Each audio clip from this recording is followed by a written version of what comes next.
Assalamualaikum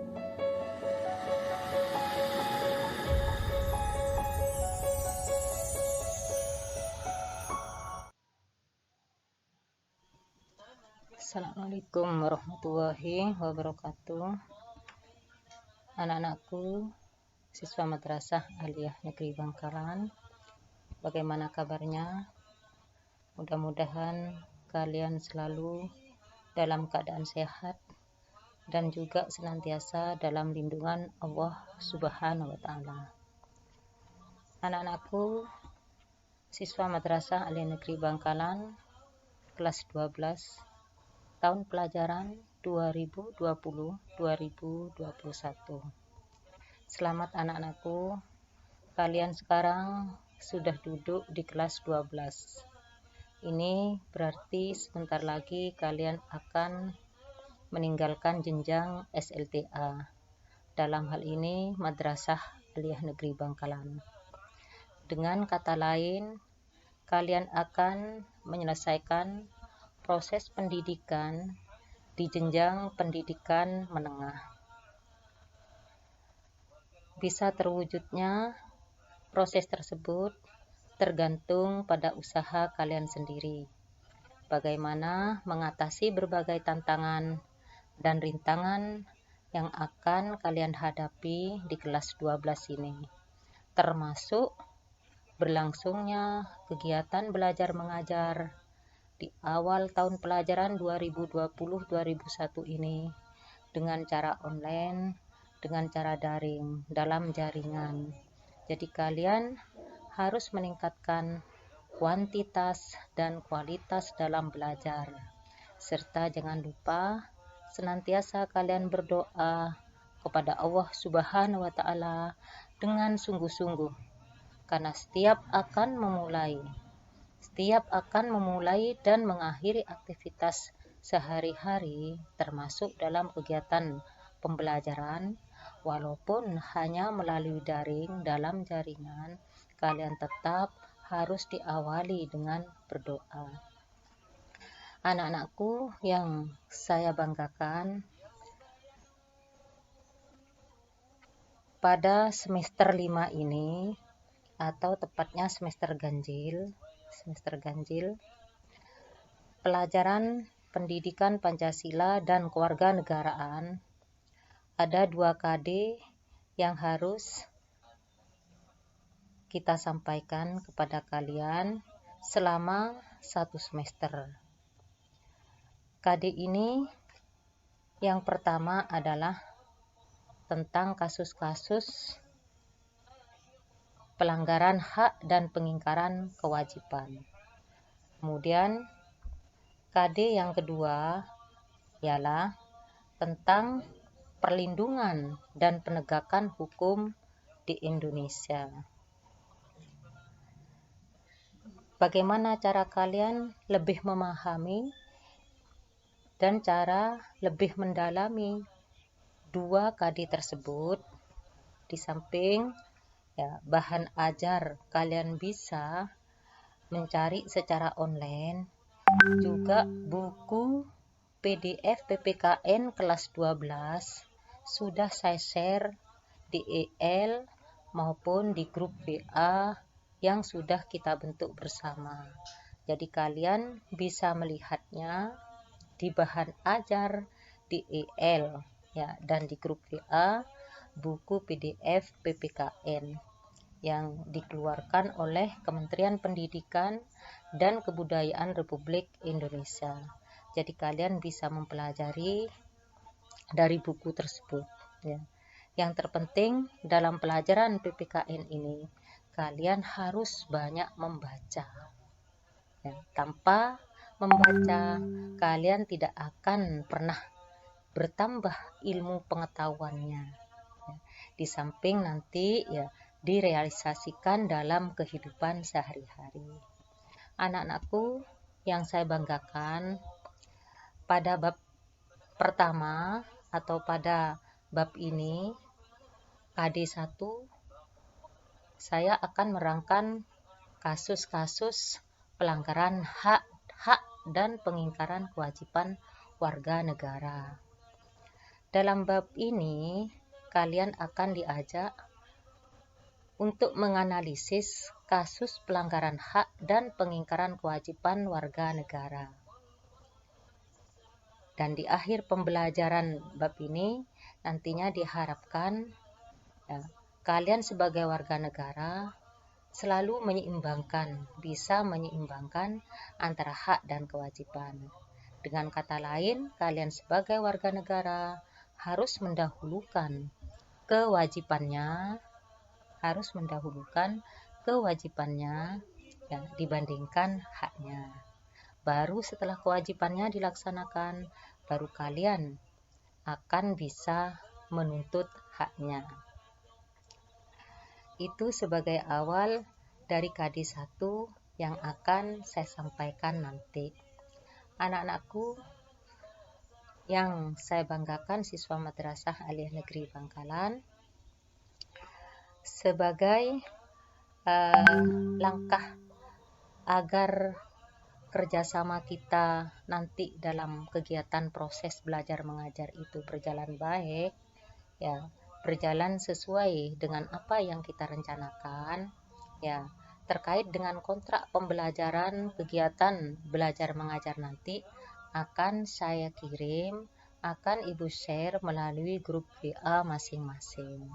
Itu mungkin yang bisa saya sampaikan sebagai awal sebelum saya melanjutkan kepada materi kasus-kasus pelanggaran hak dan kewajiban.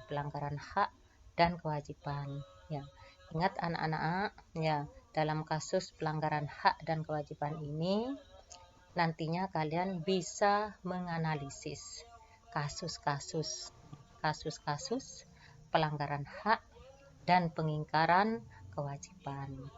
Dan di akhir pembelajaran ini, kalian nanti sebagai warga negara bisa menyeimbangkan antara hak dan kewajiban.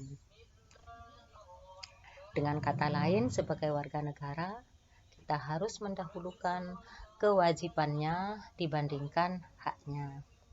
Baiklah anak-anak, sebelum saya menerangkan tentang kasus-kasus yang terjadi terhadap pelanggaran hak dan pengingkaran kewajiban, akan saya terangkan dulu tentang hak.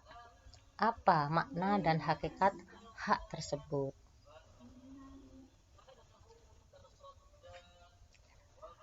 Hak adalah sesuatu yang harus kita peroleh, sesuatu yang harus kita dapatkan.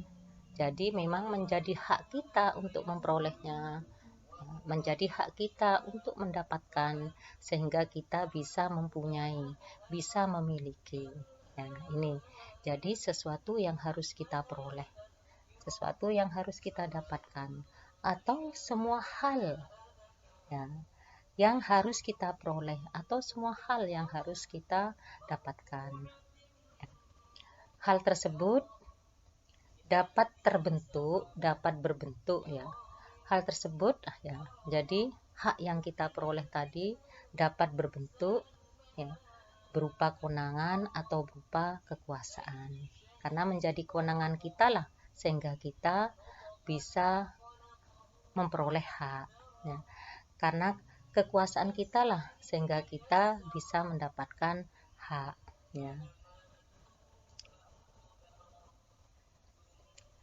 Kemudian kalau kita berbicara hak di negara kita, hak yang kita peroleh, hak yang kita dapatkan, hak yang kita punyai nanti tentunya akan dilindungi oleh hukum, oleh peraturan yang berlaku di Indonesia. Karena negara Indonesia adalah negara hukum.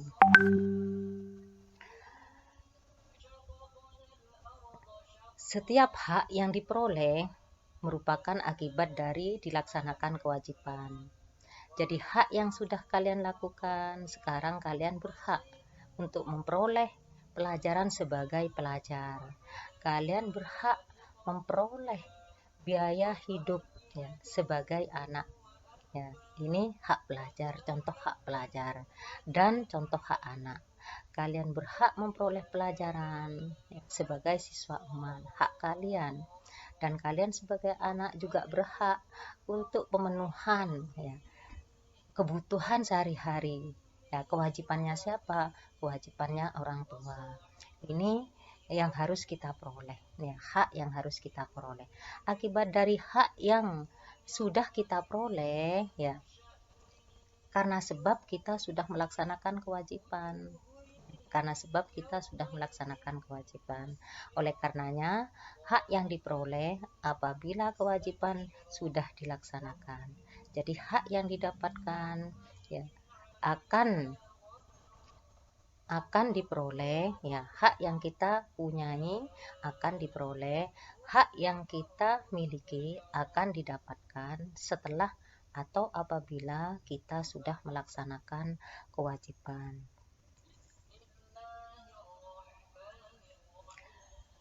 Satu contoh misalnya, seorang pegawai berhak mendapatkan upah.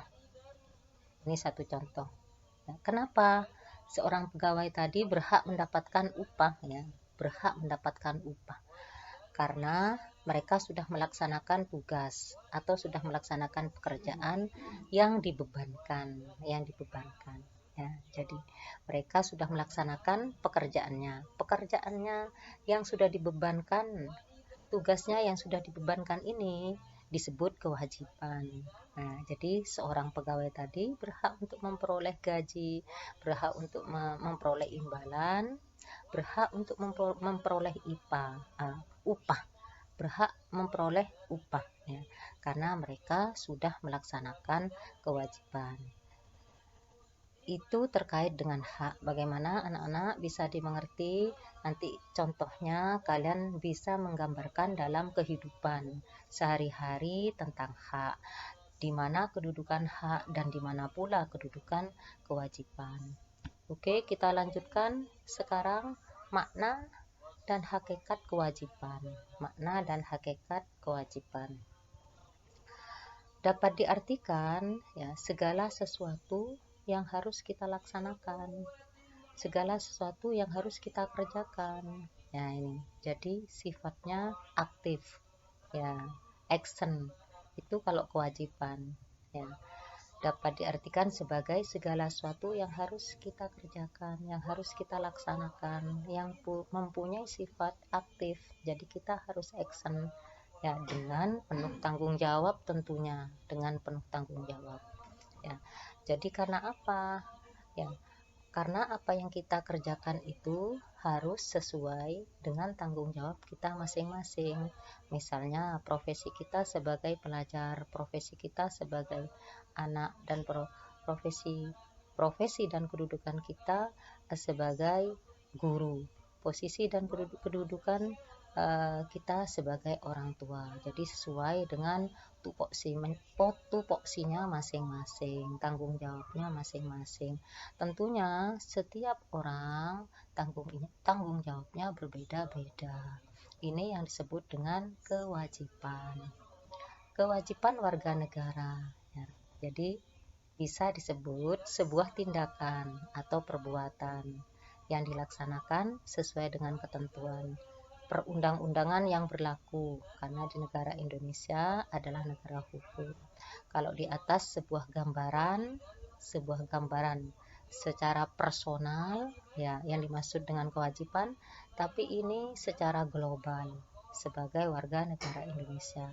Jadi tindakan kita, perbuatan kita yang sudah kita laksanakan tadi harus sesuai dengan ranah payung hukum perundang-undangan yang berlaku di negara Indonesia, atau di mana mereka berada, di negara mana mereka berdomisili. Nah, itu yang disebut dengan kewajiban. Pembatasan atau beban. Nah, tadi di hak sudah saya katakan ya. Di hak ya sudah saya katakan. Jadi sesuai dengan beban kewajiban, hak itu sesuai dengan beban yang dilakukan ya. Jadi menjadi beban pembatasan atau beban. Ya, ini. Jadi untuk memperoleh haknya, memang kewajiban itu terkesan ada sebuah beban. Karena kenapa? Karena dalam kewajiban itu ada tanggung jawab. Ada hal yang harus kita pertanggungjawabkan. Pembatasan atau beban yang timbul, jadi nanti akan muncul dengan sendirinya karena akibat dari tanggung jawab. Itulah bedanya kewajiban dan hak, ya. Karena hubungan dengan sesama atau dengan kelompok. Jadi kewajiban itu ya nanti bisa kita laksanakan sebagai akibat. Ya, kita itu senantiasa mengadakan interaksi, ya, interaksi sehingga kita ya keterpanggilan ya mempunyai sebuah kewajiban ya yang harus kita laksanakan sebagai makhluk sosial.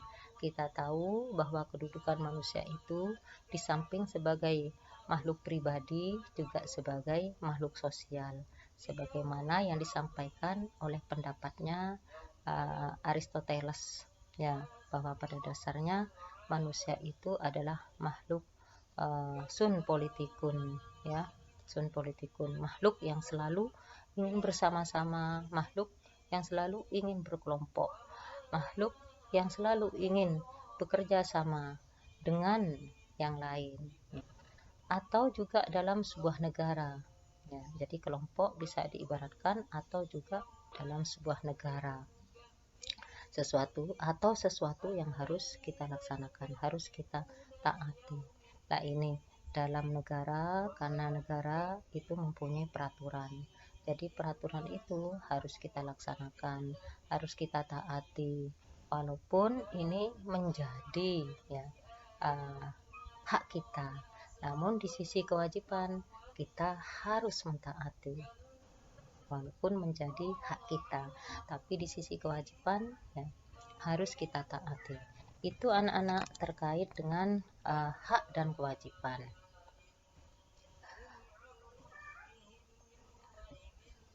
Sebagaimana kita ketahui bersama bahwa kedudukan hak dan kewajiban kita sebagai manusia itu selalu sebanding lurus. Karena apa? Karena hak dan kewajiban atau kewajiban dan hak merupakan sesuatu yang tidak dapat dipisahkan. Jadi sebagaimana kita ketahui bahwa kewajiban dan hak itu harus sebanding lurus. Kenapa harus sebanding lurus? Karena kewajiban dan hak merupakan sesuatu yang tidak dapat dipisahkan. Keduanya ya, saling berhubungan, memiliki hubungan kausalitas yang tidak bisa dipisahkan, yang memperoleh sebab dan akibat. Diibaratkan di mana ada asap, di situ akan ada api. Di mana ada api, pada akhirnya akan menimbulkan asap. Itu yang disebut dengan sebab akibat. Ya. Ternyata antara kewajiban pada kenyataannya dalam kehidupan sehari-hari, antara kewajiban dan hak ini ya sering terjadi pertentangan karena hak dan kewajiban itu sering tidak sebanding lurus, tidak seimbang, sehingga kadang terjadi pertentangan dalam realita kehidupan sehari-hari. Jika keadaannya sudah seperti tersebut, maka bisa dikatakan tidak terjadi keseimbangan, tidak adanya keseimbangan antara hak dan kewajiban. Jadi dapat kita bayangkan kalau antara hak dan kewajiban itu terjadi tidak seimbang, ya bagaimana kehidupan kita? Kita hanya memperoleh haknya saja, tapi kewajibannya tidak pernah kita laksanakan. Akibatnya nantinya akan menimbulkan kasus-kasus, akan dapat menimbulkan kasus-kasus permasalahan pelanggaran hak. Lah, di sini sesuai dengan KD. Jadi akan muncul, akan melahirkan ya, kasus-kasus pelanggaran hak ya, dan pengingkaran kewajiban. Karena apa? Antara hak dan kewajiban tidak berjalan sebanding lurus atau tidak adanya keseimbangan. Jika keseimbangan itu tidak ada, ya, maka akan terjadi ya, kesenjangan sosial, jarak ya, yang berkepanjangan, yang tidak akan pernah terselesaikan. Ya, kesenjangan sosial itu jarak status sosial antara yang kaya dengan yang miskin, antara yang kuat dan yang lemah ya. Kemudian antara pejabat ya dengan pegawai, antara atasan dengan bawahan. Ini nantinya yang akan terjadi. Ya, kalau ya kita tidak bisa melaksanakan dan tidak bisa menyeimbangkan dalam kehidupan sehari-hari, baik itu sebagai makhluk pribadi maupun sebagai makhluk sosial atau sebagai warga negara, antara kewajiban dan hak tidak seimbang. Jadi nanti akan melahirkan, akan muncul kesenjangan sosial yang terus-menerus, yang ini merupakan akan menjadi sebuah isu kasus ya, pelanggaran hak dan kewajiban. Oke anak-anak, selanjutnya sebagaimana tadi yang saya katakan di KD ini, kasus-kasus pelanggaran hak dan pengingkaran kewajiban warga negara. Perlu saya garis bawahi terlebih dahulu, siapa warga negara itu. Baiklah, akan saya lanjutkan terkait dengan warga negara. Warga negara adalah sebagai berikut. Ini menurut Undang-Undang Republik Indonesia Nomor 12 Tahun 2006 tentang warga negara. Sedangkan menurut Pasal 26 ayat 1 Undang-Undang Dasar 1945 yang menjadi warga negara ialah orang-orang Indonesia asli dan orang-orang bangsa lain, yang tentunya disahkan, diatur oleh undang-undang sebagai warga negara Indonesia. Untuk sementara mungkin anak-anak itu yang bisa saya sampaikan. Nanti selanjutnya akan saya sampaikan, akan saya terangkan dalam minggu yang akan datang tentang secara detail ya bagaimana kedudukan warga negara, bagaimana hak dan kewajiban sebagai warga negara, dan kemudian contoh-contoh hak dan kewajiban sebagai warga negara. Yang perlu saya garis bawahi pada pertemuan materi awal ini, jangan lupa anak-anakku buka buku PDF-nya sebagaimana yang terdapat di L atau di grup WA yang dikeluarkan oleh Kementerian Pendidikan dan Kebudayaan Republik Indonesia. Jadi yang diterbitkan pada tahun 2018. Lah di sana kalian tolong dibaca dan dipelajari dan juga banyak latihan soal-soalnya ya. Nanti ya ketika pada saatnya maka kalian akan saya minta kewajiban kalian untuk menyampaikan hasil tugasnya, baik yang saya tulis di bahan ajar di L maupun yang terdapat di buku PDF PPKN yang sudah filenya sudah saya kirim. Itu yang dapat saya sampaikan untuk pertemuan materi awal ini anak-anak. Semoga kalian senantiasa selalu sehat dan dalam lindungan Allah Subhanahu wa Ta'ala. Marilah kita akhiri dengan pembacaan kafaratul majlis bersama-sama. Subhanakallahumma wa bihamdika asyhadu an la ilaha illa anta astaghfiruka wa atubu ilaik. Wassalamualaikum warahmatullahi wabarakatuh.